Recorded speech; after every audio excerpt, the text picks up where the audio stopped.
আসসালামু আলাইকুম ভিউয়ার্স, আপনারা সবাই ভালো আছেন। আশা করি আমাদের ঈদ পরবর্তী সময়ে সকল কার্যক্রম চালু হয়ে গেছে। দেখেন একটি নতুন উদ্যোক্তা কিভাবে হাতে খড়ি তারা ক্যাঙ্গারু জুতার আপারটা কিভাবে বানাতে হবে সেটা আমরা শিখিয়ে দিচ্ছি। আপনারা সরাসরি দেখুন। অবশ্যই আপনারা নতুন উদ্যোক্তা যারা আছেন হাতে করে কাজ শিখে মেশিন ক্রয় করার চেষ্টা করবেন।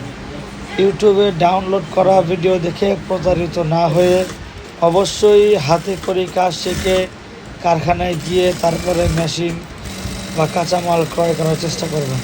আশা করি উপকৃত হবেন। অবশ্যই আপনারা ভিডিওটি না টেনে পুরোটি দেখবেন। কীভাবে ক্যাঙ্গারু জুতার ফিতা তৈরি করতে হয় আমরা শিখিয়ে দিচ্ছি। অবশ্যই নতুনরা অবশ্যই হাইড্রোলিক মেশিন কিনতে বিরত থাকবেন। ক্যাঙ্গারু স্পঞ্জ বানাতে প্রথমে অবশ্যই নতুনরা ম্যানুয়াল মেশিন দিয়ে ব্যবসা শুরু করার চেষ্টা করবেন। আশা করি উপকৃত হবেন।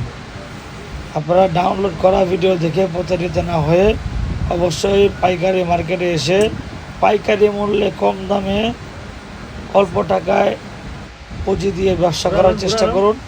আশা করি আপনারা উপকৃত হবেন। অবশ্যই না টেনে পুরো ভিডিওটি দেখুন। স্ক্রিনে দেওয়া নাম্বারে আমাদের সাথে যোগাযোগ করুন। আমাদের কাছে সকল প্রকার মেশিনারিজ কাঁচামাল পাইকারি মূল্যে পেয়ে যাবেন। আপনারা যাদের কাঁচামাল লাগবে তারা অবশ্যই আমাদের স্ক্রিনে দেওয়া নাম্বারে যোগাযোগ করুন। আমাদের কাছে পাইকারি দামে কাঁচামাল মেশিনারিজ সব কিছু পেয়ে যাবেন। আপনারা নতুন কাস্টমাররা প্রতারিত না হয়ে অবশ্যই দেখে শুনে বুঝে যাচাই করে অবশ্যই ব্যবসা করার চেষ্টা করুন। কারণ প্রথমে হাইড্রোলিক মেশিন কিনে আপনারা ক্ষতির সম্মুখীন না হয়ে ম্যানুয়াল মেশিন না হয় কাটিং মাল নিয়ে ব্যবসা করার চেষ্টা করুন। হাইড্রোলিক মেশিন দিয়ে শুধু মাল কাটা যায়, মাল তৈরি করা যায় না। মাল নিজের হাতেই তৈরি করতে হয়। ওই পরিপ্রেক্ষিতে আপনারা হাইড্রোলিক মেশিন না কিনে ম্যানুয়াল মেশিন বা কাটিং মাল নিয়ে ব্যবসা করার চেষ্টা করুন। আপনারা যেখানেই ব্যবসা করবেন দেখে শুনে বুঝে যাচাই বাছাই করে অবশ্যই নতুন ব্যবসা নামবেন। সবাই ভালো থাকেন, সুস্থ থাকেন। আসসালামু আলাইকুম। আমাদের দোকানের ঠিকানা বা স্ক্রিনে দেওয়া নাম্বারে যোগাযোগ করুন।